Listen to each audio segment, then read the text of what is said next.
Bonsoir, bonsoir chers amis, bonsoir d'être là avec nous pour cette dernière conférence de notre cycle consacré au grand bouleversement. J'ai deux petites annonces à vous faire avant de rentrer dans le vif du sujet. Je vous rappelle que notre assemblée générale a lieu le lundi 13 mai à 18 h et sera suivie d'un pot auquel vous êtes invités. On partagera ça avec beaucoup de bonheur. Voilà. Et puis, une autre chose, M. Audouin-Rousseau se propose de signer son ouvrage à la sortie. Voilà, voilà. Bon, alors, cher public, merci d'être avec nous pour la dernière conférence, c'est ce que je vous disais.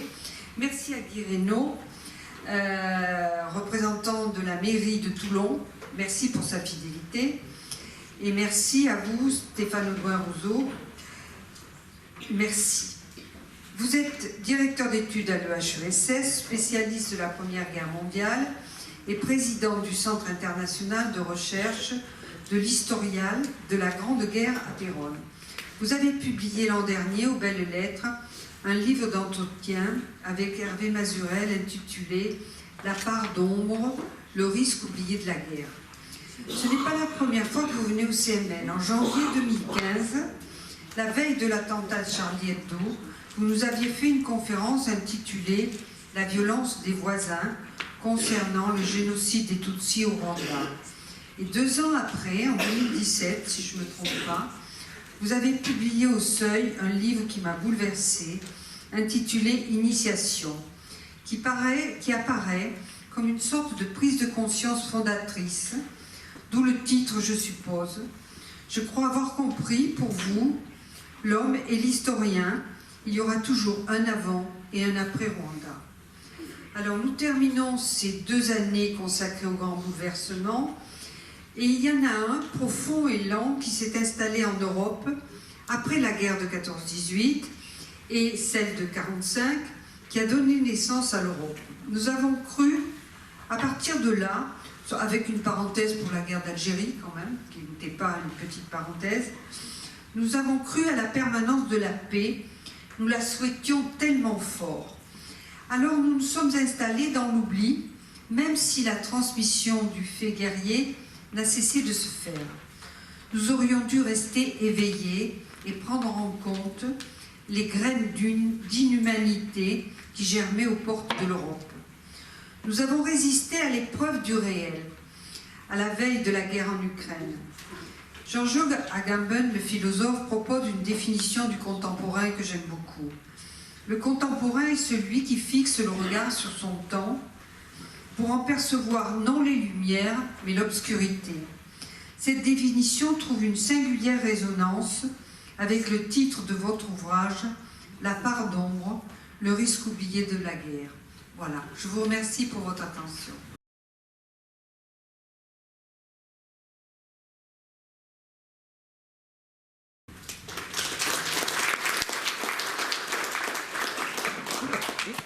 Merci beaucoup pour cette présentation chaleureuse et bonsoir à toutes et à tous. Je suis très heureux de vous retrouver, le Collège méditerranéen des libertés. Effectivement, la dernière fois que je suis venu parler dans cette instance, c'était il y a 9 ans, en janvier 2015, le 6 janvier exactement, et j'avais pris pour thème effectivement la violence des voisins. Et à mon retour à Paris, sur le quai de la gare de Lyon, mon fils m'a appelé pour me prévenir de l'attentat de Charlie Hebdo, et j'espère que cette fois que lors de mon retour, aucun événement du même ordre ne se déroulera. En fait, du coup, en réfléchissant à cette conférence que j'avais faite devant vous il y a 9 ans, eh bien, je me suis rendu compte, en prenant l'avantage que donne un peu de recul historique, je me suis rendu compte que depuis une dizaine d'années, bien des choses se sont produites du côté de la guerre, en quelque sorte. Les attentats de 2015 ont été, vous en souvenez sans doute, rabattus immédiatement par les médias et par les politiques du côté d'une guerre à nous déclarée, avec d'ailleurs appel à l'union sacrée, le référent 14-18 étant puissamment remobilisé, comme cela est fréquent en France dès lors qu'il y a une recherche de sens à un événement qui semble nous déborder, nous dépasser de toutes parts. Puis il y a eu bien sûr l'épidémie de Covid-19 en 2020-2021 qui a également été rabattue par le pouvoir politique, au moins initialement, vers la guerre, avec cette fameuse phrase d'Emmanuel Macron, c'est la guerre, répétée à 6 reprises dans son discours du 16 mars 2020, avec de nouveau, dans la foulée, la remobilisation, la mobilisation de la Grande Guerre, jusque dans le vocabulaire des discours, en particulier cette fameuse phrase de Clémenceau au moment de son investiture, ils ont des droits sur nous, qui évidemment faisait allusion aux soldats à cette époque, et qui est utilisée verbatim par le président de la République pour désigner les soignants. Et puis il y a eu, bien sûr, les événements que nous connaissons depuis février 2022, l'Ukraine, depuis octobre 2023 au Proche-Orient, événements qui ont ramené devant nos yeux, chaque jour, les réalités de ce que j'appellerais la vraie guerre, celle-ci. Non pas des guerres métaphoriques, comme l'épidémie de Covid, mais la vraie guerre. Le plus neuf ici étant le retour d'une guerre interétatique de haute intensité, comme disent les militaires, encore que, comme l'a dit le chef d'état-major de l'armée française, pour le soldat au combat, toute guerre est de haute intensité. Mais enfin, retenons ce vocabulaire, une guerre interétatique de haute intensité sur le sol européen lui-même. Une guerre en train de nous forcer à réévaluer notre rapport à la guerre. Nous, en particulier les Européens, ces Européens gâtés à la paix et gâtés par la paix, comme le dit le grand historien allemand Karl Schlegel dans un ouvrage récent, publié en traduction chez Gallimard, L'avenir se joue à Kiev, qui est une formule d'autant plus impressionnante que lui, effectivement, faisait partie de ces intellectuels allemands entièrement engagés dans le tropisme russe, et le choc, le choc de février 2022 a été considérable. Donc c'est surtout d'ailleurs de cette guerre d'Ukraine qui sera question ce soir. Ce que je constate, c'est qu'en tant qu'historien du fait guerrier, de l'activité guerrière, j'aime bien ces formules plus anthropologiques qu'historiques pour désigner donc la guerre. En tant qu'historien du fait guerrier, j'ai été au cours de ces 2 dernières années très particulièrement rattrapé par mes propres sujets. Et c'est ainsi, pour donner une explication du titre de cette conférence, qu'a été ajouté un sous-titre, un livre d'entretien publié au début de l'année 2023, mais qui avait été en fait préparé pour l'essentiel au cours de l'épidémie de Covid-19. Je l'avais appelé La part d'ombre. Donc c'était une réflexion générale autour de la violence, si souvent déniée dans nos sociétés. Et compte tenu de l'actualité, un sous-titre a été rajouté par l'éditeur, Le risque oublié de la guerre, et d'où le titre aussi de cette conférence devant vous.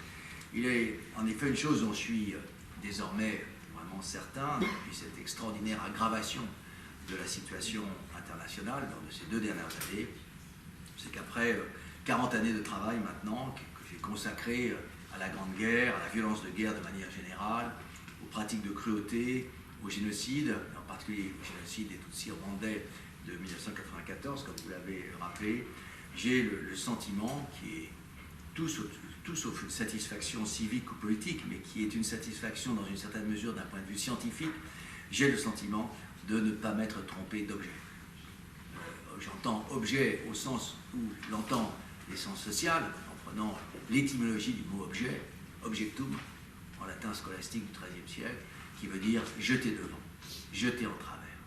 L'objet guerre nous est en quelque sorte jeté sur la route devant nous. Nous ne pouvons pas, bien sûr, ne pas nous en saisir, ne pas nous en occuper. Et précisément, avec l'éclatement de la guerre d'Ukraine, donc cette première guerre en Europe depuis 1945, puisque, à dire vrai, l'avertissement du retour de la guerre au sein de l'espace européen, avec l'éclatement de l'ex-Yougoslavie entre 1992 et 1995, cet avertissement a été globalement négligé, eh bien, avec l'éclatement de la guerre d'Ukraine, notre question se pose, en tout cas elle se pose à mon avis à nous comme citoyens, elle se pose à moi comme historien, elle se pose à nous tous, c'est la question du déni de la guerre, du déni de guerre au sein de nos sociétés. Et cette question du déni de guerre se pose, je crois, avec une acuité nouvelle, avec une acuité particulière. Je vais essayer donc d'y entrer un peu plus profondément devant vous. Alors, ce qui m'a frappé, en premier lieu, à l'occasion de la guerre d'Ukraine, c'est précisément donc, la puissance, si vous voulez, de notre déni collectif. Le premier de ces dénis a été celui de l'éventualité de la guerre elle-même, dont l'importance est essentielle. Parce que ce déni initial, la guerre n'aura pas lieu, ce déni initial a ce qu'on appelle en histoire la force des commencements. C'est-à-dire qu'il a surdéterminé une grande partie de la suite et continue, à mon avis, encore aujourd'hui, de surdéterminer notre attitude, donc en Europe occidentale essentiellement, à l'égard de cette guerre. À la fin de l'année 2021, alors que le corps de bataille russe se massait aux frontières de l'Ukraine, au vu au sud de tous, bien sûr, j'ai été stupéfait, et je le suis toujours, de constater la quasi-unanimité occidentale pour considérer que la Russie n'attaquerait pas. Nous avions tellement envie qu'elle n'attaque pas que nous avons finalement décidé qu'elle n'attaque pas. Une unanimité qui, malgré la qualité du renseignement américain, concernait les milieux politiques d'Europe occidentale plus que ceux d'Europe orientale. D'Europe orientale, on était beaucoup plus inquiets et à juste raison. Les milieux politiques, les chancelleries, la sphère du renseignement extérieur, les universitaires, bien sûr, les universitaires, et notamment les meilleurs spécialistes des relations internationales, les plus grands experts de la Russie, les plus réputés. Tout le monde était unanime pour dire que la Russie n'attaquerait pas. Je regrette, moi qui étais persuadé que la Russie attaquerait, je n'avais évidemment aucune information particulière, mais tout simplement par mon pessimisme foncier, et puis par le fait que, historiquement, on n'a jamais vu un corps de bataille de 160 000 hommes à une frontière uniquement pour un bluff et une démonstration, une simple démonstration de force. En tout cas, je regrette beaucoup de ne pas avoir écrit quelque part que moi, je pensais que la Russie attaquerait. Mais malheureusement, je n'ai aucune preuve, je ne peux que, expliquer de ma bonne foi devant vous.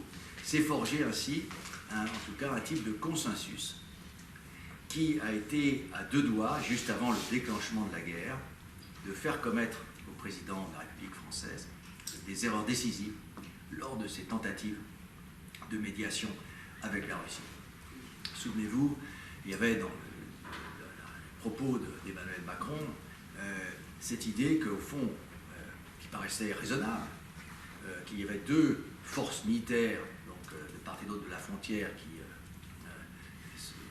pouvaient potentiellement s'affronter, et que ce qui était important, c'était d'éviter une provocation, d'éviter une étincelle qui rendrait la situation incontrôlable. On se rend bien compte aujourd'hui que ce n'est pas du tout ça dont il s'agissait. La Russie avait décidé, et de longue date, évidemment, qu'elle attaquerait. D'où aussi, autre erreur, des tentatives de médiation, là encore françaises, dont on se rend compte aujourd'hui qu'elles étaient évidemment absolument vaines et qui auraient pu amener à des fautes diplomatiques extraordinairement graves si on avait été plus loin dans des tentatives de conciliation.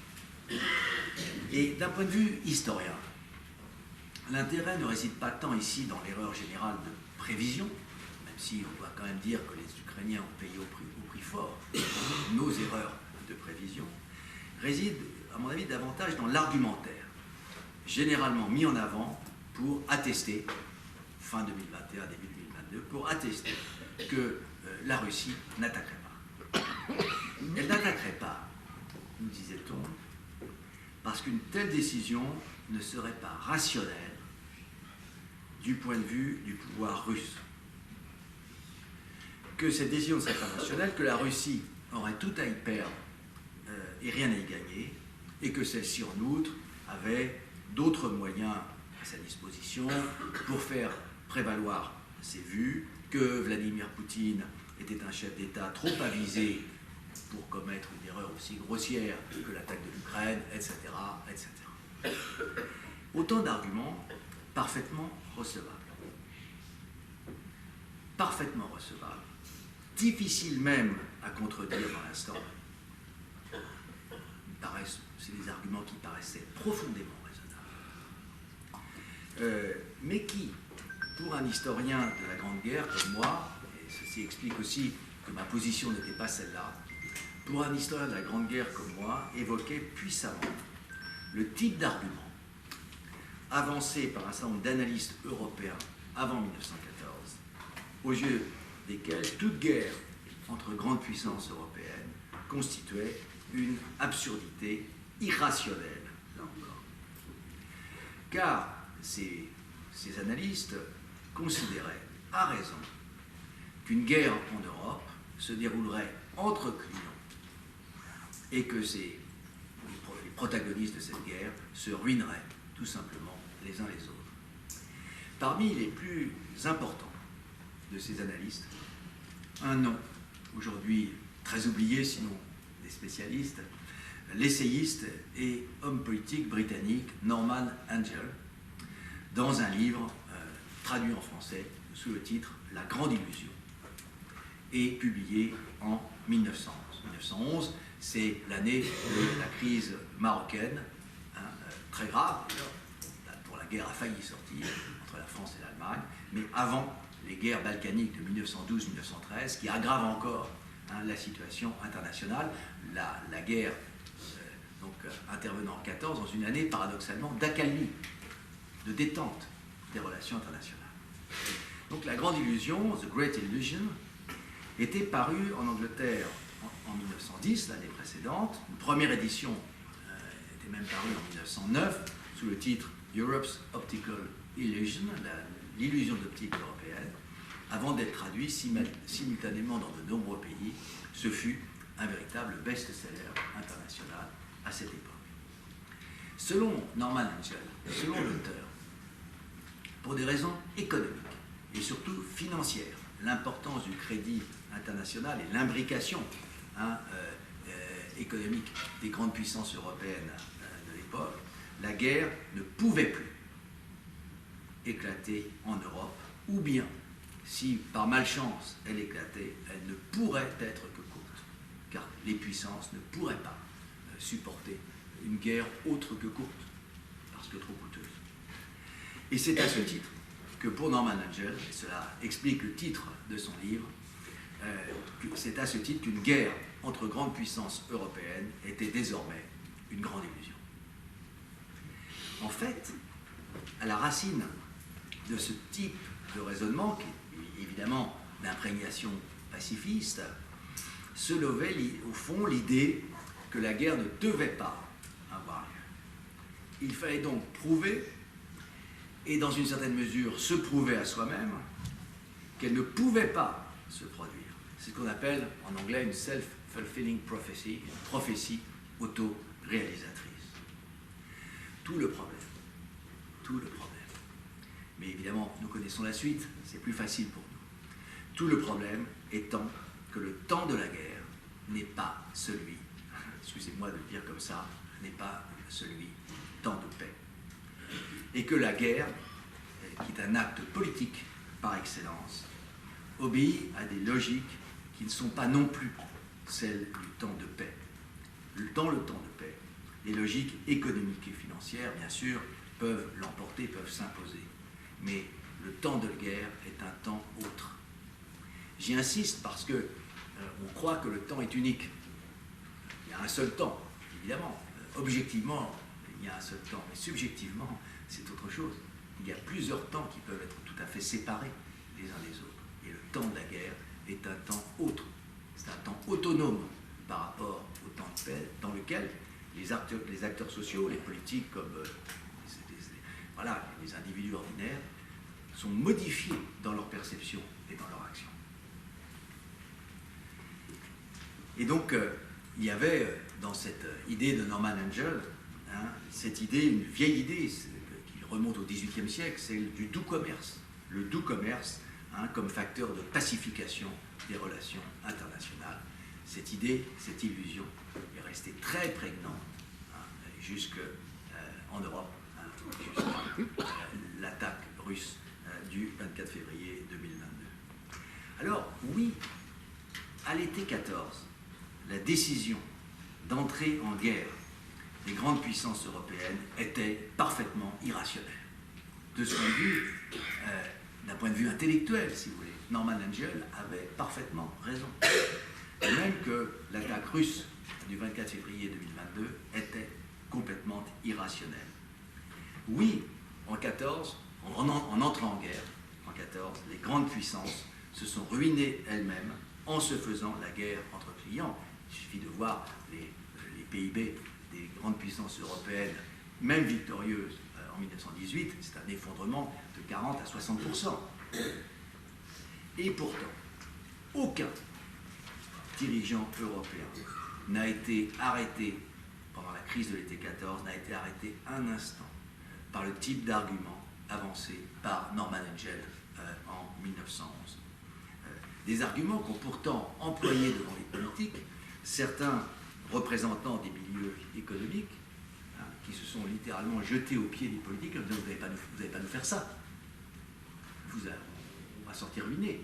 Mais évidemment, ils n'ont pas été entendus parce que les dirigeants européens de l'été 14 ont agi en fonction d'une logique politico-militaire qui obéissait à une rationalité d'un tout autre ordre qu'économique ou financière. Et aussi, bien sûr, ils obéissaient à... Leurs décisions ont été prises en fonction d'une anticipation faussée de l'affrontement à venir. Et cette anticipation faussée a trait, bien sûr, au mythe de la guerre courte, une guerre relativement peu meurtrière et peu coûteuse, sans laquelle aucune des décisions des dirigeants de 1914 n'est compréhensible. Décisions qui sont presque toutes surdéterminées par l'obsession d'éviter le moindre retard dans la mobilisation des forces. Chacun se disant qu'une demi-journée, une journée de perdu dans la mobilisation des forces, compte tenu des immenses machines que représentait cette mobilisation dans les puissances européennes, pourrait entraîner une défaite irrémédiable. Ce mythe donc de la guerre courte était également nourri par une autre prophétie auto-réalisatrice. Il fallait que la guerre soit courte, on la souhaitait courte, et donc, et là est la faute de raisonnement, et donc elle le serait. Il me semble que ce soit exactement cette même logique politico-militaire, adossée à une anticipation fausse de la guerre à venir, que l'on retrouve à l'heure dans la décision russe qui a présidé à l'attaque du 24 février 2022. Mais symétriquement, on relève également une anticipation complètement erronée de cette même décision russe par une très grande partie de nos médias, de nos politiques, de nos experts, des militaires, du renseignement extérieur européen, etc., etc. Et cette inconscience, la nôtre, m'a beaucoup frappé, pour ne pas dire beaucoup affecté. Parce qu'en histoire, comme dans la vie en général, j'ai un ennemi principal, c'est l'inconscience. Mais le plus surprenant ici me paraît la chose suivante. Après que donc, notre déni de guerre se soit fracassé le 24 février 2022, petit matin, souvenons-nous de l'émotion générale à ce moment-là. Quelque chose, je me souviens d'une émission sur la 5 où j'ai participé, les gens étaient, on le sentait, cette émotion bouleversante d'ailleurs, des gens sur le plateau.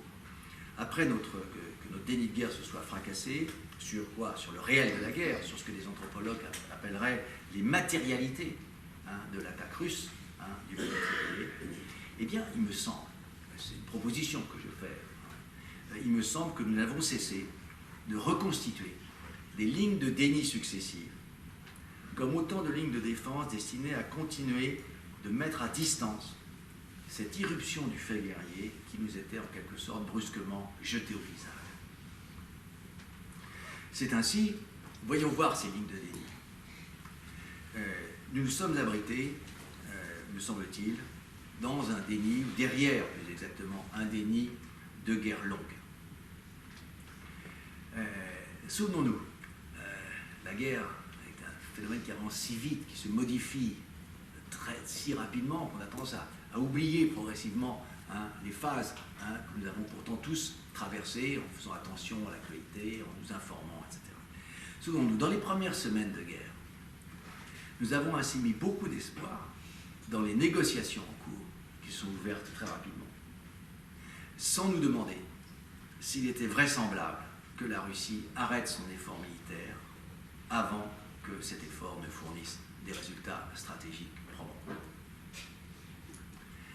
Et cet espoir, une fois déçu, tout comme les contemporains de l'année 1915, nous ne sommes pas arrivés à croire à la guerre longue, qui est pourtant une des caractéristiques majeures de toute guerre de position, où la défensive dispose d'un avantage majeur sur l'offensive, en plaçant la guerre elle-même dans une impasse stratégique dont il est très difficile pour les protagonistes de s'affranchir.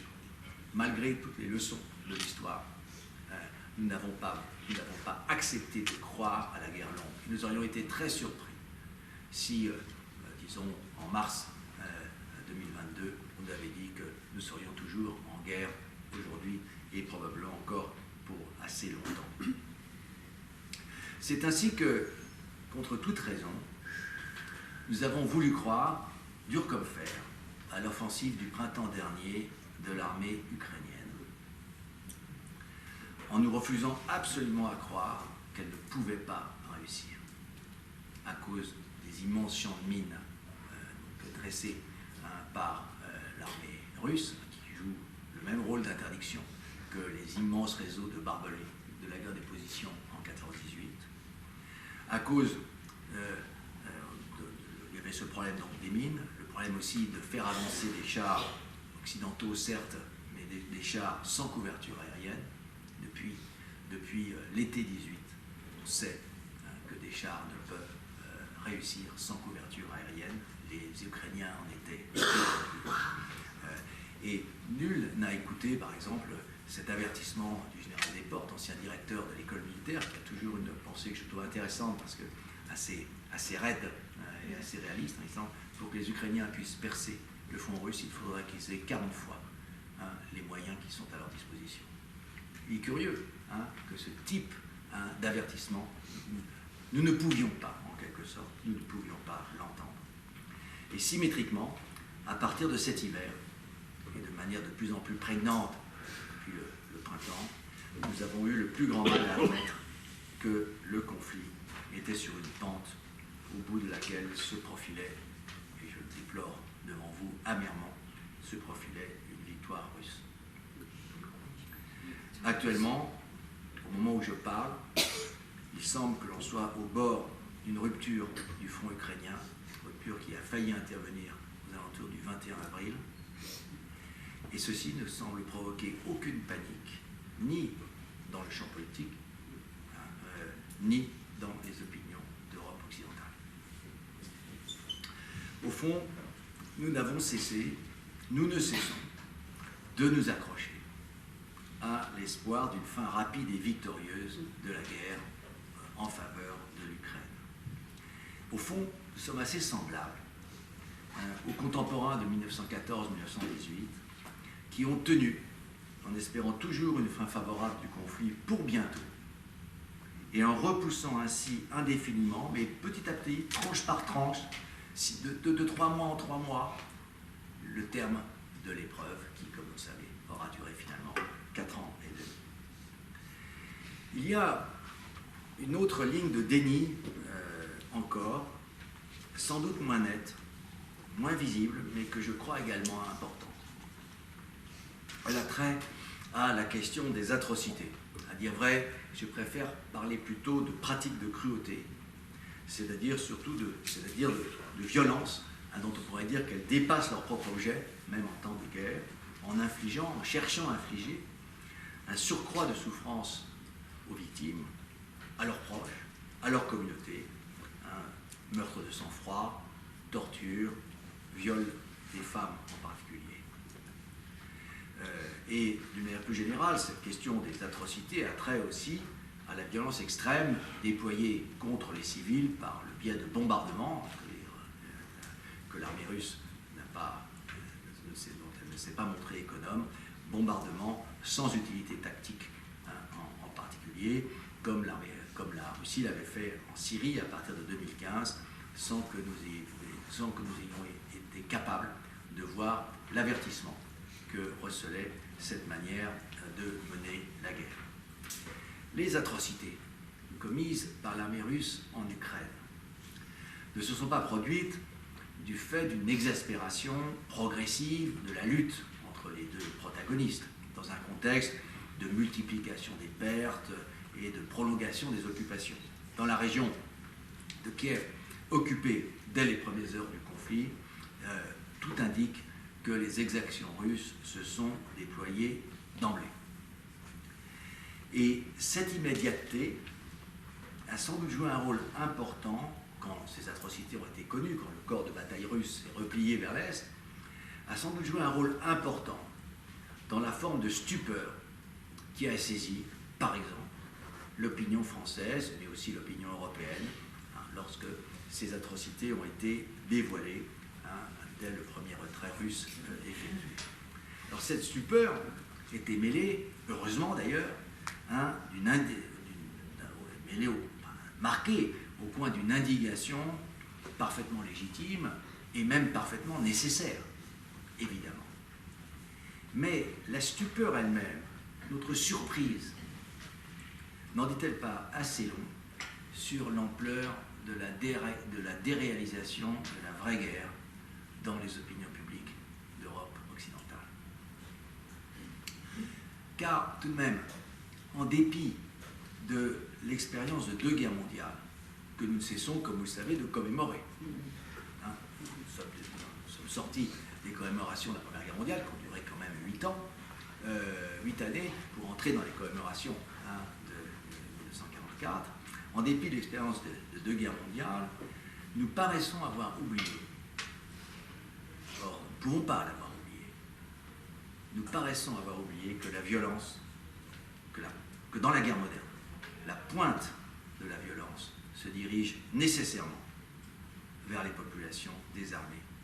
Parce que, et c'est une des grandes caractéristiques du XXe siècle, parce que ces populations désarmées, les civils, incarnent au même titre que les soldats, c'est la grande spécificité de l'activité guerrière moderne, au même titre que les soldats en armes, incarnent l'ennemi. C'est ce processus d'ennemisation de l'autre, j'emprunte ce terme à la science politique, c'est ce processus d'ennemisation de l'autre dans sa totalité qui est le propre de la guerre moderne. Pour un historien de la guerre comme moi, l'étonnant n'est pas que les Russes aient commis des atrocités d'invasion et d'occupation, c'est qu'ils ne les eussent pas commises.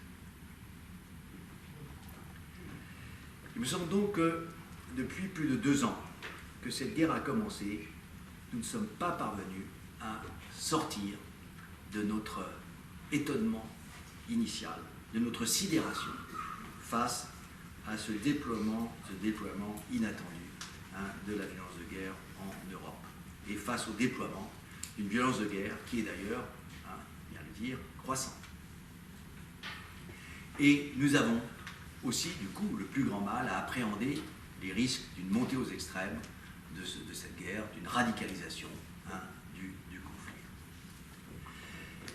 Alors, au passage, j'ouvre ici une parenthèse qui peut-être intéressera notamment les enseignants d'histoire qui sont ici, ou les anciens enseignants d'histoire qui sont ici. Il y a quelque chose de très troublant dans ce processus que j'essaye de décrire pour tout enseignant d'histoire contemporaine et plus spécifiquement d'histoire de la guerre moderne comme moi. En effet, dans nos sociétés, prenons le cas de la société française en particulier, la guerre est massivement enseignée au sens large. Elle est enseignée bien sûr à l'école et à l'université, programme de 3e, programme de première, programme de terminale, mais elle est enseignée, avec des guillemets, beaucoup plus largement. Elle est enseignée par le film, le nombre de films de guerre, par le roman. Regardez les prix Goncourt depuis 20 ans, par le jeu vidéo, par de tas de manières. La guerre est absolument partout, elle est extraordinairement présente dans notre quotidien. Elle est partout, mais j'y réfléchis j'y réfléchis avec beaucoup de difficultés, de troubles, depuis que justement l'éclatement de la guerre d'Ukraine, elle est partout, mais au fond, c'est de la guerre, mais comme une métaphore, comme une sorte d'Uchronie, ou un passé révolu, qui ne reviendrait jamais, nullement susceptible de nous atteindre à nouveau un jour quelconque. Et en ce qui concerne le métier qui est le mien depuis 40 ans, celui d'enseignant d'histoire contemporaine, et particulièrement du XXe siècle, qui est vraiment le siècle des guerres, comme le disent beaucoup de livres, ne faut-il pas se poser quand même une question gênante, qu'est-ce que nous avons enseigné? Comment nous y sommes pris pour enseigner le tragique de notre contemporain? Nous l'avons fait, indiscutablement, beaucoup, plutôt bien sans doute, mais au titre d'un passé définitivement révolu, sans jamais parvenir à suggérer apparemment que ce passé pourrait redevenir un présent. De ce point de vue, nous avons, il me semble que, là je pense en disant cela, cette interrogation, cette sorte de mea culpa de Marc Bloch, dans L'étrange défaite, donc ce livre absolument extraordinaire qu'il rédige en juillet 40, après la défaite française de mai-juin, et après avoir participé lui-même, alors qu'il était officier pendant la Grande Guerre, avoir participé comme officier à la débâcle de mai-juin 40, qui se dit, mais qu'est-ce que nous avons fait? Pourquoi ne nous sommes-nous pas, il parle des intellectuels, des universitaires, et des historiens comme lui, pourquoi ne nous sommes-nous pas davantage intéressés au débat de la cité, aux affaires militaires en particulier? Pourquoi je n'ai pas fait mes périodes de réserve? Oui. Et ben voilà, j'ai été trop préoccupé de revenir à mes études d'historien médiéval, de médiéviste, etc. Et il me semble que nous pourrions, au fond, nous poser une question un peu comparable. En tout cas, il me paraît assez évident que notre difficulté extrême, depuis le début de la guerre, et même avant le début de la guerre, à regarder la guerre d'Ukraine bien en face, est le fruit d'une configuration très spécifique de notre temps, et que vous avez d'ailleurs pointé dès votre introduction. Il me semble qu'on mesure ici les conséquences de ce que j'appelle la déprise de la guerre, comme pour les glaciers, la déprise de la guerre en Europe occidentale depuis 1945, dans le cas français depuis 1962, depuis la fin de la guerre d'Algérie, qui voit quand même 1,5 million de jeunes Français du contingent envoyé de l'autre côté de la Méditerranée. Déprise de la guerre qui semble avoir acté la fin de toute intimité générationnelle avec l'activité guerrière, grâce à la disparition, à notre horizon d'attente, de tout risque de conflit susceptible de nous atteindre directement. Je dis bien directement. Et ici, bien sûr, la construction européenne a un rôle très important qui, en quelque sorte, a réalisé les grandes attentes, je dirais, les grandes attentes eschatologiques des pacifistes européens. Des grandes attentes qui ne dataient pas, contrairement à ce que l'on croit généralement, du XXe siècle et de l'après-coup des deux guerres mondiales. Ces grandes attentes d'une paix définitive s'expriment avec énormément de force dans les années 20.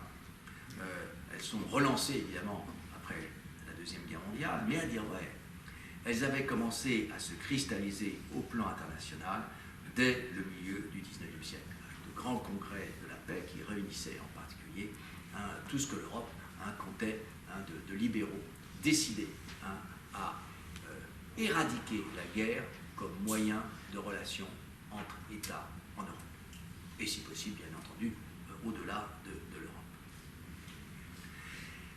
Et au fond, il me semble que l'Union européenne a réalisé ce rêve. Il faut signaler aussi, c'est très important, le rôle, je crois, déterminant de la disparition du fait militaire, en tout cas pour le plus grand nombre, au sein de l'Europe. Et dans le cas, cette rupture d'un lien qui, dans le cas de la France, était insécable depuis le tout début du XXe siècle, entre le port des armes et la citoyenneté masculine. Avec pour conséquence l'enclavement du fait militaire, l'enclavement social du port de l'uniforme, l'enclavement du port des armes. Il me semble, je ne suis pas le seul à le penser, je crois que nos sociétés espéraient avoir atteint, et pour toujours, ce stade des sociétés dites à haut niveau de pacification que le sociologue, le très grand sociologue allemand Norbert Elias, donc, décrivait, évoquait dans un livre que curieusement il publie juste avant la Deuxième Guerre mondiale, le procès de civilisation, le procès de civilisation. Mais il me semble que nous avons fait, dans ce processus, qui est un processus de croyance, c'est pour ça que je parle d'eschatologie, dans ce processus de croyance, nous avons fait, me semble-t-il, une grave erreur de temporalité. Je vais parler là encore du temps, mais du temps vécu, du temps expérimenté, sur lequel, donc, je voudrais maintenant, donc, pas trop longuement, parce que je parle déjà depuis pas mal de temps, mais je voudrais essayer d'attirer votre attention. La question du temps, donc, et notre manière, la manière que nous avons de découper le temps, de nous inscrire dans le temps, de nous repérer dans notre temps, qui est beaucoup plus complexe qu'on ne pourrait le penser. Nous nous étions habitués, je crois, à une notion importante, vous l'avez peut-être rencontrée déjà, parce qu'elle traîne partout, la notion de court XXe siècle, qu'un historien britannique, d'ailleurs plutôt marxisant, Eric Hobsbawm, avait proposé peu de temps après l'effondrement de l'Empire soviétique, une notion qu'il avait proposée en 1994, donc dans la foulée de la fin de la guerre froide et de l'effondrement de l'Empire soviétique, l'effondrement du pacte de Varsovie et l'émancipation, non seulement des pays d'Europe centrale, mais également de pays qui jusque-là faisaient partie de la Russie éternelle, notamment la Biélorussie et l'Ukraine. Et donc, pour suivre pendant très longtemps, les historiens, les journalistes, les politiques ont utilisé cette notion de court XXe siècle, donc un XXe siècle commencé tard, en quelque sorte, avec la Grande Guerre, commencé en 14, et achevé tôt, avec la fin de la guerre froide et l'effondrement de l'URSS, achevé au début des années 90.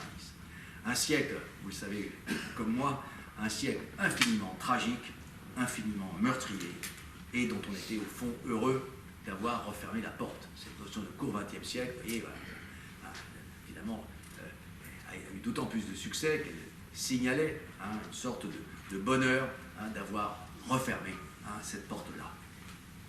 À dire vrai, à cette notion de court XXe siècle, un premier coup a été porté, je le disais, avec le retour de la guerre en Europe, en ex-Yougoslavie, le siège de Sarajevo entre 92 et 95, le plus long siège de toute l'histoire des guerres mondiales de tous les temps. Mais ce conflit était resté relativement enclavé dans une guerre, dans le cadre d'une guerre restée surtout intra-étatique, rien à voir avec la guerre d'Ukraine actuelle. Cette fois, nous sentons tous l'accroc porté à notre court XXe siècle est évidemment d'un tout autre ordre. Et pour l'approcher d'un peu près, il me paraît peut-être pas inutile de revenir ici à un extraordinaire avertissement formulé par Raymond Aron en 1951, dans un livre malheureusement jamais réédité, pour des raisons que je ne connais pas, dans un livre qui s'intitule « Les guerres en chaîne ». 1951, on est dans un des pics de la guerre froide. Au moment où Raymond Aron écrit « Les guerres en chaîne », il ne sait pas, et il dit qu'il ne sait pas, si la guerre froide, commencée il y a peu, est en fait un moyen d'éviter une guerre ouverte, ou bien si elle est le prélude à l'éclatement d'une guerre ouverte avec l'Union soviétique.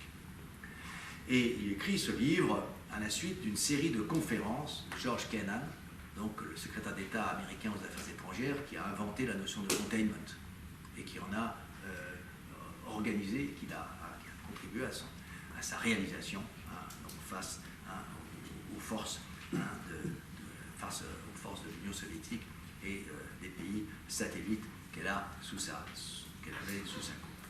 Et ces conférences de Kennan, d'un niveau incroyablement élevé, c'est là qu'on voit la décadence de la politique américaine entre cette époque et la nôtre, eh bien, traduites en français, sont préfacées par Raymond Aron, qui, très impressionné et stimulé par elle, propose sa propre lecture de la période et surtout de l'avenir. Il appelle résolument à vaincre le communisme soviétique, et il a notamment cette formule extraordinairement violente et audacieuse. Raymond Aron n'était pas seulement un homme de cabinet. Il importe cette fois d'abattre le monstre sans qu'il puise dans le sang versé et dans la défaite même des forces nouvelles. Fin de citation. Comprenons, sans que se répète avec l'URSS, celle-ci, une fois vaincue, et vaincue dans le sang, ce qui s'était passé avec l'Allemagne de l'après 1918, que Raymond Aron connaissait bien, puisqu'il avait été assistant, il assiste vraiment à l'arrivée au pouvoir des nazis en 1933. Il est un des jeunes penseurs français qui comprend ce qui se joue dans l'Allemagne nazie. Il n'y avait pas beaucoup de monde pour le voir aussi bien que lui. Donc, l'Allemagne de l'après 1918, vaincue certes, mais momentanément, et ayant trouvé dans le nazisme un moyen de rejouer la guerre perdue en 18, au prix d'un déploiement de violence sans commune mesure avec le conflit précédent. Alors, par une ironie de l'histoire qui n'aurait pas déplu à Raymond Aron lui-même, quoiqu'il puisse se reprocher de n'avoir pas prévu la manière dont le monstre soviétique a finalement été abattu, ce dernier donc, a effectivement été vaincu en 1989-1991. Raymond Aron est mort trop tôt pour voir cette défaite du monstre, mais il a été vaincu sans une goutte de sang versé là-dessus. Raymond Aron s'est trompé. Seulement voilà, quand je dis il a été vaincu, c'est ma manière de voir de Français et d'Européens de 2024. Dans ce que un historien antiquisant très intéressant, Victor Debus-Hanson, appelle le modèle occidental de la guerre. Pour que la guerre soit conclusive et qu'elle ne se transforme pas en guerre permanente, pour que la guerre soit conclusive, encore faut-il que les deux adversaires tirent les mêmes conclusions de leur affrontement. Que le vainqueur puisse dire « je suis vainqueur » et le vaincu reconnaisse qu'il est vaincu. Nous avons tiré de la fin de la guerre froide la conclusion que nous étions sortis vainqueurs de cet affrontement de plus de 4 décennies. Donald Reagan l'a dit de manière explicite, j'ai gagné la guerre froide. Mais nous n'avons pas remarqué que l'adversaire, la Russie, l'URSS devenue Russie, lui, n'avait nullement reconnu sa défaite au début des années 90. Certes, dans les années récentes, Vladimir Poutine a dit la plus grande catastrophe géopolitique du XXe siècle a été la disparition de l'URSS, ce qui était évidemment une reconnaissance, au moins implicite, plus qu'implicite, de la défaite de l'URSS dans la guerre froide. Mais il n'a dit cette phrase que quand il avait déjà commencé le processus de reconquête. En fait, dans cette défaite sans violence de l'URSS, mais également sans gloire, faute de sang versé justement, dans cette défaite non admise en fait, non reconnue, tout indique que l'État successeur de l'URSS disparu a puisé 30 ans plus tard ces forces nouvelles dont parlait Raymond Aron, insoupçonnables encore à la fin du XXe siècle. Et c'est en cela que la prévision de Raymond Aron se révèle extraordinairement pertinente, hein, alors qu'il n'a pas vécu toute cette période.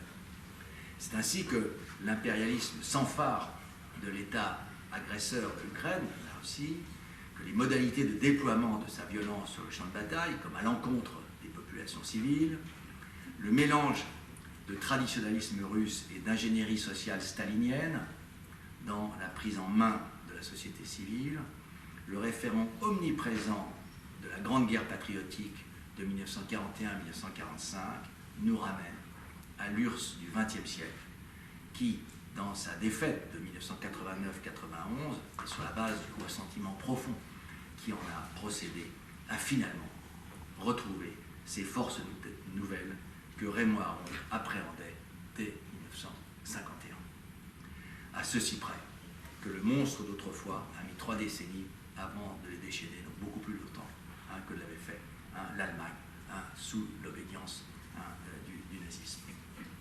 C'est en cela que le court XXe siècle, terminé avec la fin de la guerre froide, après avoir été ouvert par la Grande Guerre, semble bien une idée morte depuis le 24 février 2022. N'est-ce pas tout au contraire avec un long XXe siècle que nous avons renoué d'un coup?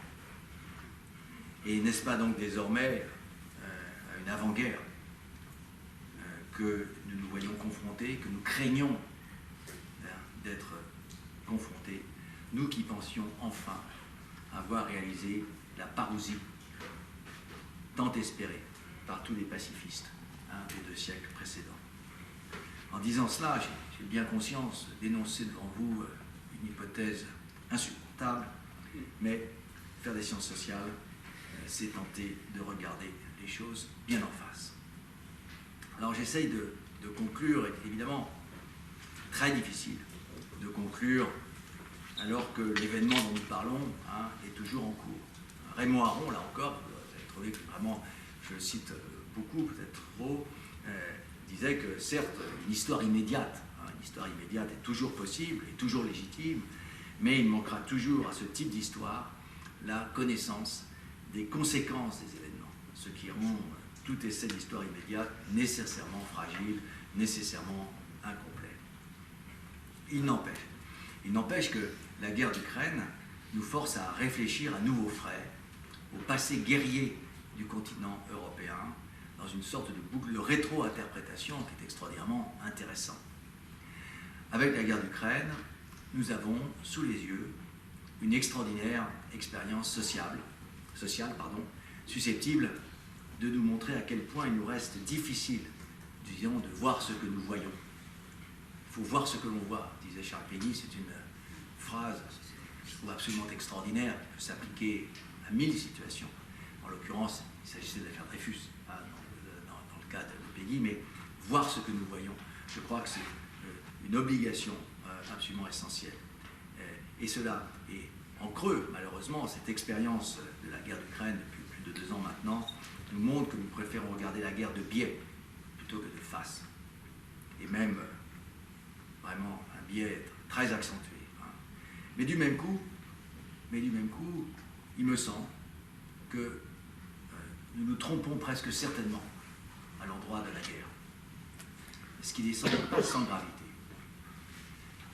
J'aime beaucoup une phrase d'un anthropologue aujourd'hui disparu, Pierre Clastre, dans un ouvrage ancien maintenant, de 1977, qui s'appelait « Archéologie de la violence ».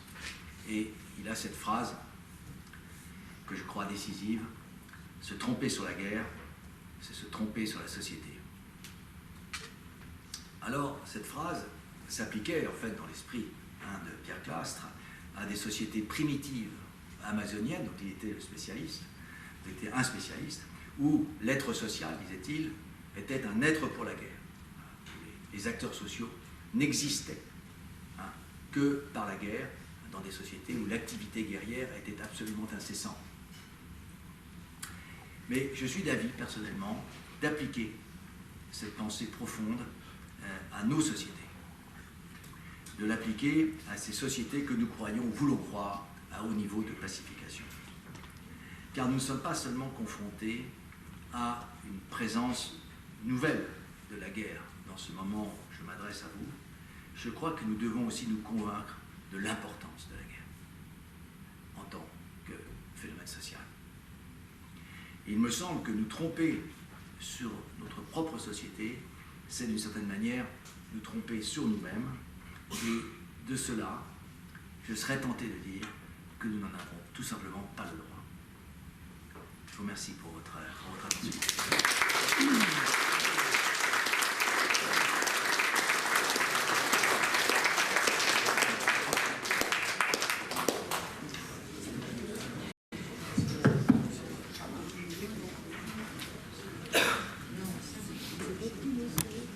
La parole est à vous.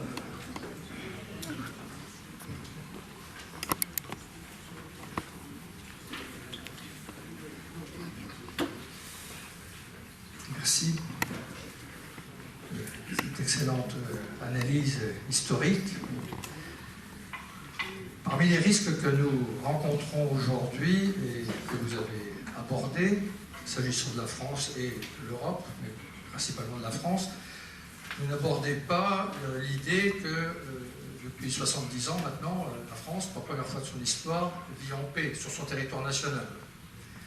C'est un élément majeur de la réflexion, me semble-t-il. Je fais abstraction des guerres coloniales que vous avez bien évoquées, ou des guerres qui nous ont concernés en Europe, mais pas sur le territoire national. Ne pensez-vous pas qu'une ligne de déni, vous pourriez la qualifier ainsi, soit celle de l'arme nucléaire? Autrement dit, est-ce que nous ne vivons pas en prévention d'une guerre aujourd'hui grâce à notre stratégie de dissuasion, notre stratégie de non-emploi qui concerne tous les adversaires potentiels qui pourraient s'en prendre à nos intérêts vitaux, que seul le président de la République peut définir, mais qui sont quand même un élément majeur de la réflexion d'aujourd'hui. Merci monsieur, vous avez évidemment parfaitement raison. J'ai essayé de... en fait, j'ai évité de donner dans un exposé trop géopolitique, qui n'est pas ma spécialité, hein, plus dans une réflexion au fond d'histoire culturelle de nos sociétés. Mais cela dit, vous avez raison de le dire. Alors, tout d'abord, les 70 ans de paix. Un jour, dans un séminaire de Pierre Nora, qui est plus jeune historien que maintenant, à un moment, il m'a fait observer une phrase que j'avais dite, peut-être maladroite ou un peu inconsciente de certains aspects du passé, lui qui avait connu fort bien la Deuxième Guerre mondiale, que avant ma génération, disait-il, avant votre génération, toutes les générations précédentes ont vécu la guerre pendant le cours de leur existence. La guerre faisait partie d'une expérience générationnelle, à laquelle qui était une calamité inévitable, en quelque sorte, et que la situation dans laquelle moi j'étais, né au milieu des années 50, était une situation finalement tout à fait exceptionnelle, anormale, et qu'il fallait au moins en avoir conscience. Il avait tout à fait raison, bien entendu. Alors, vous avez bien sûr raison sur cette confiance, cette ligne de déni, effectivement, de l'arme nucléaire, dont on se rend compte, me semble-t-il, justement, puisque théoriquement, effectivement, nos intérêts vitaux sont à jamais protégés par la menace qu'elle représente. C'est évidemment la question de la dissuasion, mais on voit bien, et c'est ça que je trouve évidemment intéressant et terrible en même temps dans la situation actuelle, que la possession d'armes nucléaires ne nous met pas à l'abri d'une défaite quand même. Si l'Ukraine perdait la guerre, ce qu'à Dieu ne plaise, ce qui est malheureusement possible, peut-être même probable, eh bien,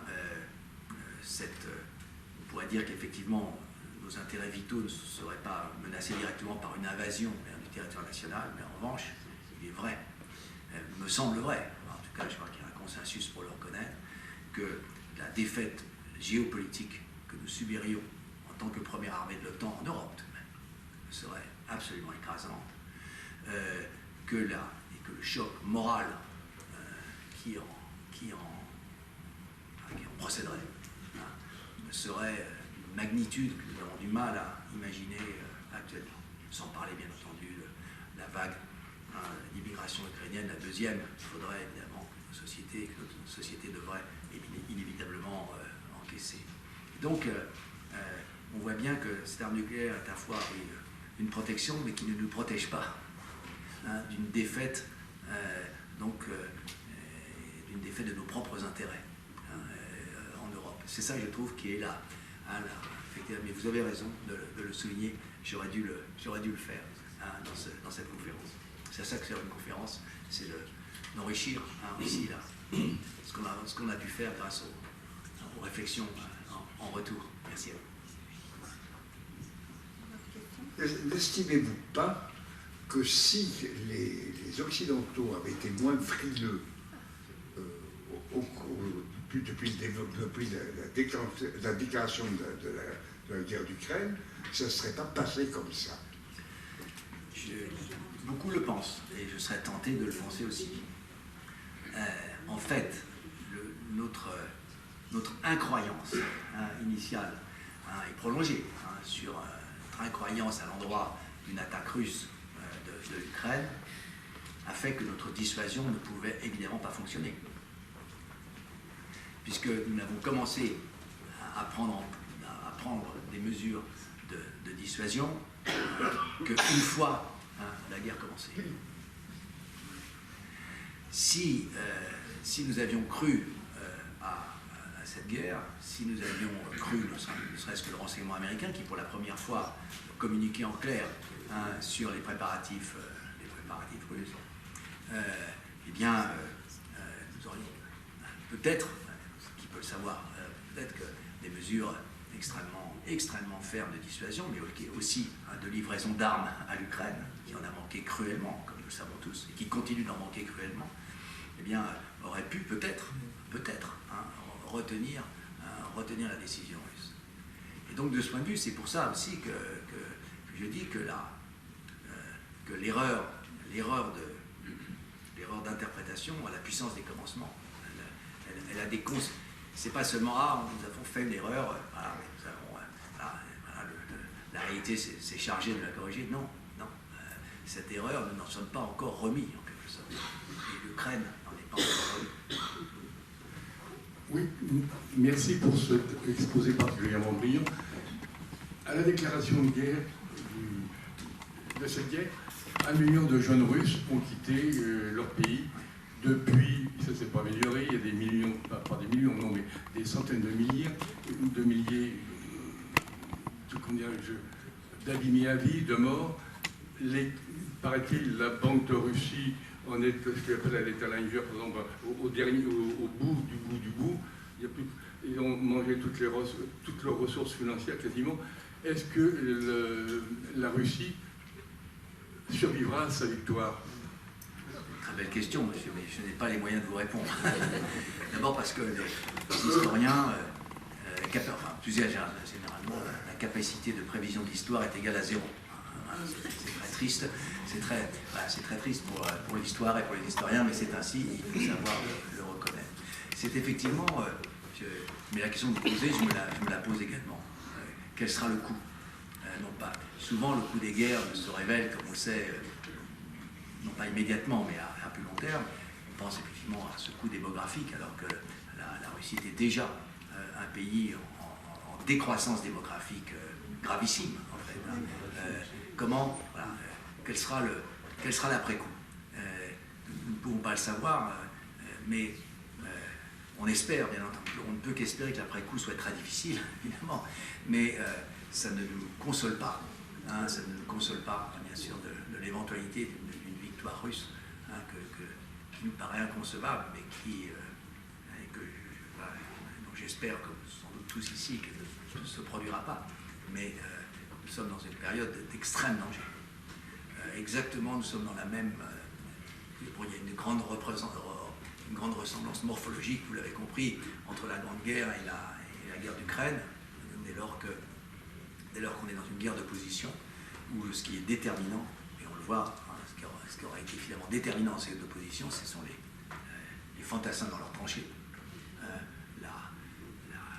la performativité des lignes de défense successives et le canon comme arme de domination du champ de bataille, ce qui était imprévu par tout le monde. Hein. Et donc ce qui ramène, malgré les drones, malgré les satellites, malgré les technologies nouvelles, etc., ça ramène la guerre en dernière instance, en quelque sorte, à une situation tactique et stratégique proche de celle de la Première Guerre mondiale. Donc la Grande Guerre, de ce point de vue, est intéressante comme outil pour voir un peu différemment la guerre d'Ukraine. Et à cet égard, il me semble que depuis la fin de l'hiver, nous sommes dans la même situation qu'était l'armée allemande juste au moment entre début 18 et juillet. Donc où s'est ouverte une fenêtre d'opportunité qui a permis ce qu'on appelle le cas, c'est-à-dire les grandes offensives allemandes, où l'Allemagne a la supériorité, notamment démographique, humaine, mais aussi également matérielle, puisque l'apport américain ne fait sentir son poids qu'à partir de l'été 18, et qui jette toutes ses forces dans la balance après l'abandon de la Russie de cette époque. Et dans cette fenêtre d'opportunité, l'Allemagne a été très près de gagner la guerre. Et c'est une situation de ce genre, au fond, qu'on pourrait redouter, si jamais le front ukrainien s'effondrait en provoquant notamment une crise politique, morale en Ukraine qui pourrait être catastrophique. Et nous ne sommes pas là pour l'instant, mais on peut craindre une situation de ce genre avant que l'armement américain, enfin débloqué, n'arrive au front, c'est-à-dire pas avant le mois de juin. Le mois de mai que nous avons devant nous est celui de tous les dangers. Monsieur après. Bonsoir monsieur, merci pour votre intervention. Je vais vous livrer deux boutades. La première est que la paix est un bienfait de la guerre. La deuxième est que la guerre est devenue dangereuse. Et là, je rejoins évidemment votre idée sur le déni qui est patent dans notre époque. Un déni que je trouve effectivement étonnant, mais n'est-il pas provoqué, ne provient-il pas de la façon dont cette guerre, en tous les cas, de l'Ukraine et de la Russie et de l'Ukraine, dans cette guerre, nous est rapportée par nos médias. Et cette espèce de, je dirais avec beaucoup de prudence, en utilisant le mot de banalisation, en nous montrant des images épouvantables, bien évidemment, qui restent incompréhensibles, en tous les cas pour mon esprit, qui est cette incompréhension de voir un pays agresseur qui porte la destruction totale des vies et des villes et de tous les moyens d'existence actuels qui sont ceux de notre civilisation. À tort ou à raison, mais ça on pourra en discuter, c'est autre chose. Je suis aussi étonné que un petit nombre d'hommes, de tyrans, de potentats et autres identiques arrivent à faire accepter sans réaction, ou en tout cas avec une insuffisance de réaction énorme, par des populations qui en sont les victimes, de leur faire accepter le fait de guerre et le fait de porter, la guerre chez les autres, voire sur leur propre terrain et leur propre pays. Ça, c'est assez énorme. Voilà. Merci pour tout ça. Merci monsieur. C'est pas exactement une question, mais plus un commentaire, mais peu importe. Les commentaires peuvent être des formes de questionnement. À propos des médias dont vous parlez, effectivement, nous avons l'impression d'être très informés de cette guerre. À dire vrai, moi, en tant qu'historien du fait guerrier, j'ai l'impression, au contraire, d'être dans un déficit d'information massif, notamment au point capital, pour comprendre ce qui se joue, c'est-à-dire la mort et la blessure. Nous ne savons pas nous n'avons pas à notre disposition, et je crois que personne ne l'a de manière surplombante, les chiffres du nombre de tués et du nombre de blessés. Or, étudier la guerre, c'est nécessairement étudier sa violence et étudier les pertes. Et les pertes disent ce qui se joue sur le champ de bataille. La proportion entre tués et blessés, en particulier, est très importante. Est-ce que c'est voilà, les délais d'évacuation des blessés, le traitement des cadavres, le nombre de morts par jour, en fonction des... Tant qu'on n'a pas ces éléments, on ne sait rien. Les images ne disent rien. Vous voyez ce que je veux dire, hein? Il manque à une histoire immédiate de la guerre des informations absolument essentielles. Et donc, nous sommes probablement faussement informés. Voilà. Et c'est autant le savoir, et vous avez raison, et en même temps, cette information, effectivement, banalise la guerre à nos yeux. Il n'y a qu'à voir cette espèce d'habituation, en quelque sorte, ce que le grand historien américain George Mossé appelait la trivialization, la trivialisation de la guerre. Au fond, nous nous sommes habitués à cette guerre-là, tant qu'elle reste évidemment à distance et qu'il n'y a pas évidemment un pic ou un événement qui serait vraiment catastrophique. Et ce que vous dites sur l'acceptation sociale de la guerre, évidemment, j'en parle beaucoup avec des gens beaucoup plus calés que moi sur la Russie. Je pense notamment à un de mes amis, le très grand historien Nicolas Berthe, en particulier le grand historien de la Russie stalinienne, qui a continué d'aller en Russie régulièrement jusqu'au moment où, évidemment, les gens du FSB sont arrivés dans sa chambre d'hôtel pour lui dire que maintenant il ne pourrait plus revenir. Et qui, au fond, attire l'attention sur le fait que c'est terrible à dire, mais les Russes ne sont pas des citoyens. La démocratie n'ont jamais connu, par de très brefs moments, leur relation au pouvoir n'a absolument rien à voir avec la nôtre. Il faudrait le dire, il faudrait pouvoir l'admettre. Et bien sûr, il y a une opposition, d'ailleurs extraordinairement courageuse, comme on l'a vu, etc., mais c'est une mince couche. Globalement, je crois que globalement, il me paraît évident que le consentement à la guerre est total, parce que simplement, elle est imposée par les dirigeants et que les dirigeants sont considérés comme naturellement légitimes. La question, c'est soi-même, comment se protéger soi-même, justement, des embardés de l'histoire, des embardés de la politique. Et donc, c'est difficile pour nous d'imaginer une société dont les mécanismes d'adhésion, de refus politique soient si différents des nôtres. Et je crois que c'est ça qui est en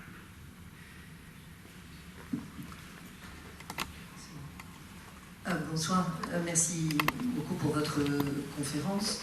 Vous vous êtes tenu bien sûr au contexte européen,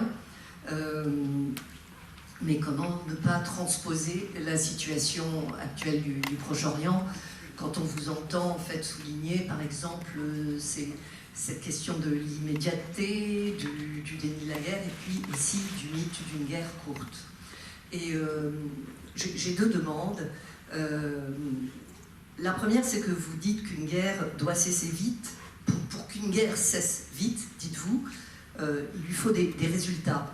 Est-ce que vous pourriez revenir et développer un tout petit peu cet élément qui paraît quand même essentiel, et surtout que vous avez enchaîné plus tard en disant qu'à l'histoire immédiate manque la connaissance des conséquences. Et qu'est-ce qu'on définit donc comme résultat pour qu'une guerre parvienne vite à se clore? Et la deuxième demande, c'est sur l'enseignement, parce que c'était assez grave le ton avec lequel vous vous interrogez, un peu tourmenté. Qu'avons-nous fait ou pas fait, dites-vous? Et ma question est justement, qu'auriez-vous dû faire, chercheur et historien, pour enseigner autrement la guerre? Et puis, comment enseigner autrement la guerre?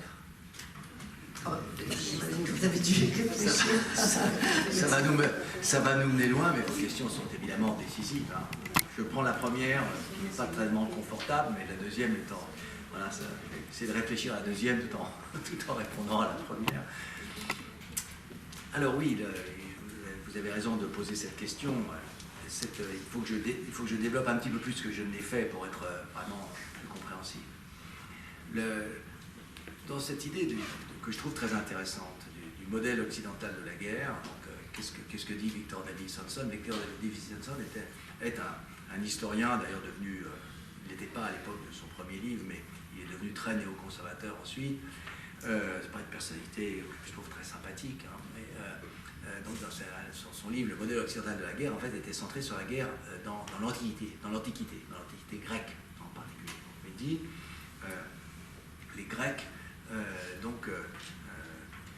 fond, mettent au point un modèle de guerre dont nous sommes les héritiers, centré sur la bataille. La bataille entre cités, hein, évidemment. Hein, Dieu sait s'ils ont été nombreux. La bataille, hein, qui est un moment d'extrême violence, mais qui a un avantage énorme, c'est que si la bataille parvient à sceller le destin de la guerre, déterminer un vainqueur et un vaincu, alors on évite la catastrophe qui est la guerre permanente. Ce qui, pour des cités, avec leur hinterland agricole, etc., est le désastre. La guerre permanente, c'est la catastrophe absolue qui entraîne beaucoup plus de pertes, hein, à terme, hein, que le moment, hein, de la bataille qui se déroule généralement quelques heures, pas plus long, ne dépasse pas l'échelle de la journée. Et Hanson développe cette idée en disant ce modèle de la bataille, afin donc d'une violence extrême, mais si possible limitée dans le temps, pour éviter que la guerre ne déborde et ne devienne permanente, ceci, c'est notre modèle de la guerre. C'est celui auquel nous sommes attachés, que nous cherchons toujours à réitérer.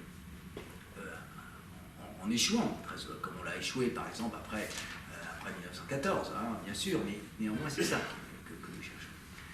Et c'est une des raisons pour lesquelles nous avons en horreur, par exemple, le terrorisme, comme mode de guerre qui nous paraît intolérable compte tenu, hein, du modèle, hein, que nous cherchons à promouvoir. Et nous voudrions que tous nos adversaires acceptent ce modèle, bien sûr, dans lequel on est à peu près sûr de les vaincre.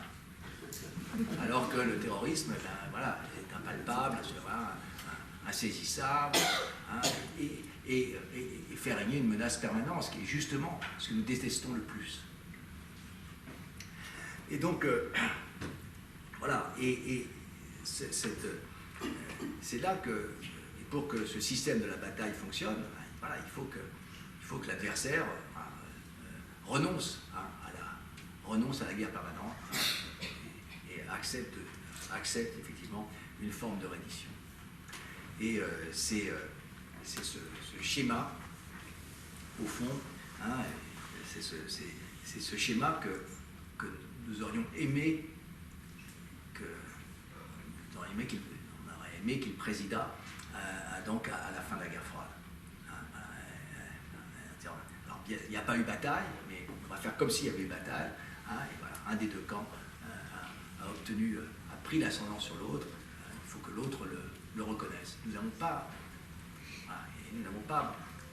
réalisé, hein, que l'autre, lui, considérait que c'était un échec temporaire peut-être, hein, mais certainement pas définitif. Et Dieu sait si en ce moment, hein, on se rend compte à quel point c'est vrai. Hein, il y a eu un échec temporaire, mais on est dans une phase de reconquête, hein, de reconquête de l'Empire. Alors l'enseignement.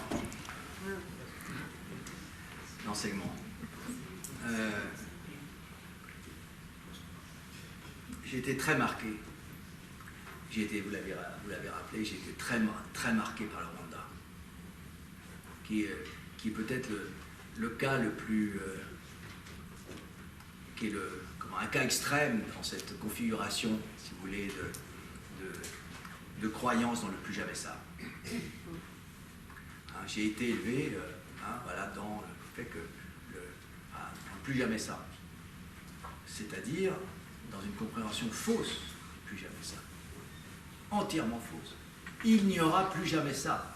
C'est comme ça qu'on a compris le plus jamais ça. Il n'y aura plus jamais ça. Ça ne se produira plus. Et non pas, pour qu'il n'y ait plus jamais ça, eh bien, c'est un combat.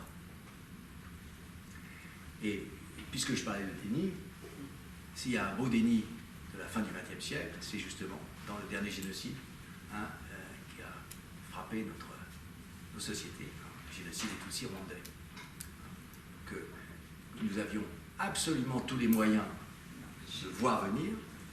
C'est le seul génocide du XXe siècle que nous pouvions empêcher, ce qui n'est pas rien, on ne pouvait pas empêcher, en pleine guerre, le génocide des Arméniens, on ne pouvait pas empêcher le génocide des Juifs d'Europe en 41, 42, 43, mais on pouvait empêcher le génocide des Tutsis. On n'a même pas été capable de le nommer au moment où il a commencé à se produire. C'est pourquoi le président Clinton a présenté ses excuses et ses regrets sur le tarmac de l'aéroport de Kigali. Et donc, là, j'ai vraiment compris à ce moment-là dans quel monde enchanté, finalement, nous persistions à vivre. Alors maintenant, votre question sur l'enseignement, je ne peux pas y répondre. J'ai été sans doute trop marqué comme enseigner d'abord en histoire et comme enseignant moi-même pour voir comment j'aurais dû faire. J'ai pas l'impression d'avoir pourtant tellement démérité. J'ai toujours été très inquiet, très vigilant, etc. Mais il est probable que ce sont des historiens du futur qui peut-être seront capables de voir comment dans notre manière de dire, nous n'avons pas été en mesure d'annoncer que le génocide, la guerre, les massacres de masse pouvaient être devant nous. Je ne sais pas comment nous avons fait pour enseigner de cette manière-là. Je ne peux pas vous répondre. Mais peut-être que certains pourront répondre plus tard à une interrogation comme celle-là. Oui, ça marche. Oui, merci beaucoup pour votre présentation. Et vous avez parlé beaucoup du déni. Et pourquoi nous, les Occidentaux, on est souvent dans le déni de la guerre? Peut-être parce que on a l'idée que si on est en conflit avec d'autres, on va chercher à négocier en priorité. Alors que dans les dictatures, dans les dirigeants mégalomanes, chez les dirigeants mégalomanes, Hitler, Napoléon, etc., pour leur gloire, pour leur sans raison logique, ils sont capables de faire la guerre et donc il y a une autre logique, comme vous l'avez indiqué. Et pourquoi, sachant cela, nos dirigeants n'utilisent pas mieux la dissuasion envers ces dictatures pour prévenir, avec les autres pays occidentaux, par exemple, on sait qu'on peut négocier, mais avec celle-là, avec Kim Jong-un, par exemple, est-ce qu'on peut négocier? Je ne pense pas. Donc, il faut, à mon avis, qu'est-ce que vous en pensez, avoir plus de dissuasion envers ces dictateurs, ces pays qui fonctionnent d'une autre façon que nous. Alors, monsieur, c'est une chose que connaissent bien les spécialistes, les historiens spécialistes de relations internationales, que je ne suis pas, mais aussi les diplomates. J'ai fait récemment un débat avec un ancien ambassadeur de France, qui a une pensée assez intéressante, Gérard Haro. Aisément, nous croyons à l'échange, nous croyons à la discussion de bonne foi. c'est une grande illusion de la diplomatie, mais une illusion qui n'est pas... voilà, qui est une illusion plus ou moins marquée. Hein, cette idée qu'en s'expliquant de bonne foi avec un protagoniste, eh bien, on doit pouvoir arriver à un accord. C'est une idée toxique qui a été extrêmement prégnante dans les années 30 contre Hitler, où là, on a poussé la discussion jusqu'aux limites possibles, jusqu'à ce que ce qui restait de la Tchécoslovaquie, jusqu'à l'invasion de ce qui restait de la Tchécoslovaquie en mars 1939. Vraiment cette idée d'une discussion de bonne foi eh bien, peut régler les problèmes. Et ça a été, je crois, très frappant dans une émission un plateau de télé où j'étais récemment. Et ils ont redonné, très intelligemment d'ailleurs, les enregistrements des discussions du président de la République avec Vladimir Poutine.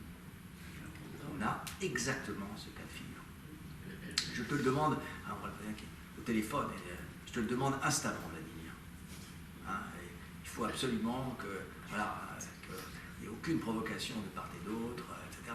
Cette idée, et Vladimir fait pareil. Vladimir Poutine fait pareil. Oui, en ce moment, je suis dans un vestiaire, je me prépare à faire un match de polo, un match de sur glace, je ne sais pas quoi, de hockey, etc. Bon, voilà, on est entre gens de bonne volonté qui sont en désaccord, certes, il y a un problème grave, mais on s'en parle, etc. Et c'est une extraordinaire illusion. S'il y en a une grande illusion, c'est celle-là.